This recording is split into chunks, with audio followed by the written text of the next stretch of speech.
कहानी की लेखिका है सोनिया सैनी और पवन अपने नए घर की पूजा के लिए हवन में पंडित जी गणेश पूजा मंत्रोच्चारित करते हुए हवन कुंड प्रज्वलित, किंतु लकड़ियां आगे नहीं पकड़ रही थी।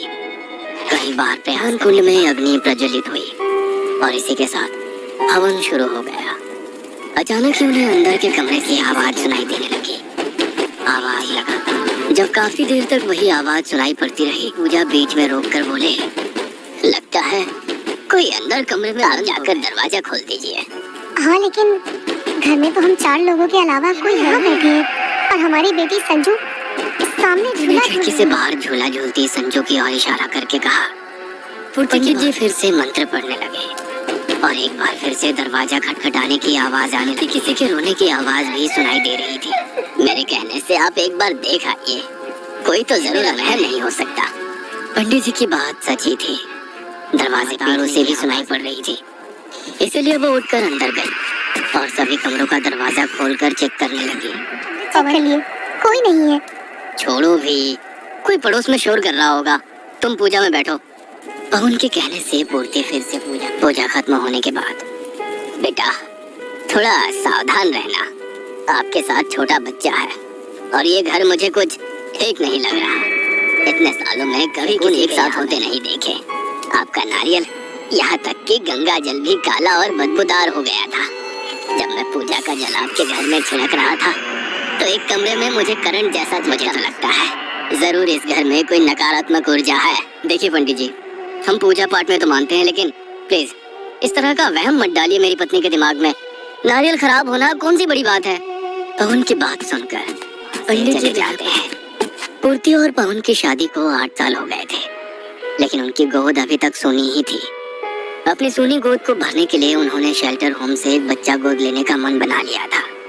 पूर्ति और पवन जब शेल्टर होम पहुंचे तो वहां की मैनेजर ने उन्हें बारी बारी से सभी बच्चों से मिलवा दिया। मैडम, खेल कूद रहे हैं, लेकिन ये बच्ची इतनी गुमसुम क्यों है? उसने अपने माँ बाप को अपनी आंखों के सामने मरते हुए देखा है। जब से यहाँ आई है ऐसी ही है, शायद ये ट्रॉमा में है। पवन, देखो ना, इस नन्ही सी बच्ची ने छोटी सी उम्र में कितना बड़ा दुख सहा है। हम इसे हमारे साथ रहेगी तो शायद नॉर्मल हो जाएगी। पूर्ति और पवन उस छोटी बच्ची संजू को अडॉप्ट कर लेते हैं। संजू को घर आए अभी 2 दिन ही हुए थे कि पवन का ट्रांसफर एक नए शहर में हो गया। नए शहर में आकर पवन ने एक मकान किराए पर ले लिया था। पवन, और हमारी बेटी भी अभी घर आई है। क्यों ना इस मौके पर हम एक पूजा रखवा लें? घर की शुद्धि भी हो जाएगी और संजू को भगवान का आशीर्वाद भी मिल जाएगा। पूजा रखवा तो ली थी, लेकिन पूजा वाले दिन से ही घर में कुछ संजू भी अभी तक किसी से सहज नहीं हुई थी। वो पूरा दिन ना तो हंसती ना बातें करती, बस बाहर गार्डन में झूले पर झूलती रहती। पवन, हम संजू को संभाल तो पाएंगे ना? वो तो बिल्कुल बात ही नहीं करती है, कुछ भी कहो तो बस घूरती रहती है। उसे कुछ नए कपड़े, खिलौने, चॉकलेट वगैरह दिलाकर लाओ, धीरे धीरे वो सामान्य होने लगेगी।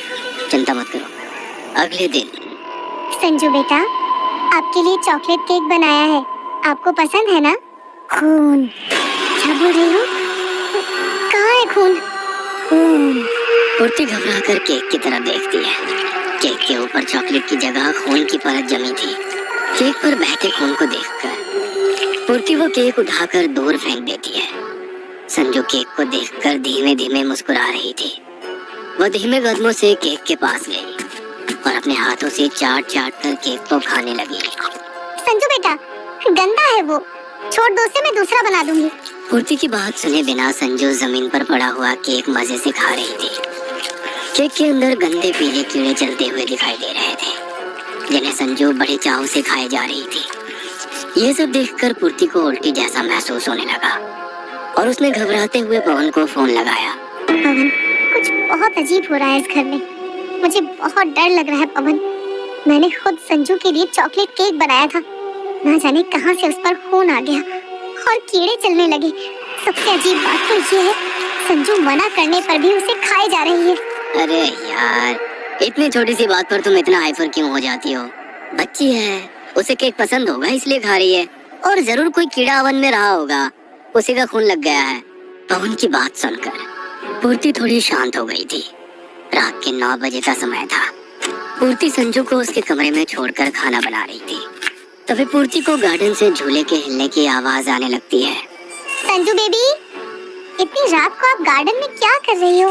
चलो अंदर आओ।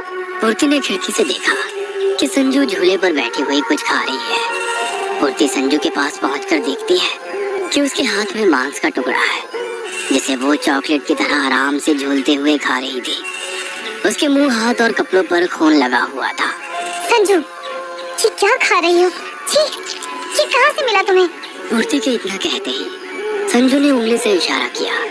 संजू की बताई हुई दिशा में मुड़कर देखते ही पूर्ति के पैरों के नीचे से जमीन निकल गई थी। वहाँ पर एक छोटा सा पिल्ला खून से लथपथ पड़ा हुआ था, जिसके टुकड़े जमीन पर फैले हुए थे। ये देखकर पूर्ति की सांस उखड़ने लगी। उसने तेजी से संजू का हाथ पकड़ा और घसीटते हुए उसे घर के अंदर ले आई। संजू के कमरे में पहुंचने पर पूर्ति ने देखा कि संजू तो अपने कमरे में बैठी कलर कर रही है। एक पल को तो उसे अपनी आंखों पर यकीन नहीं हुआ। ऐसा कैसे हो सकता है? उसकी आंखों के सामने हुबहू दो संजू खड़ी थी। पूर्ति ने झटके से संजू का हाथ छोड़ा और अपने कदम पीछे हटाने लगी, इससे पहले कि वो कमरे से बाहर निकल पाती।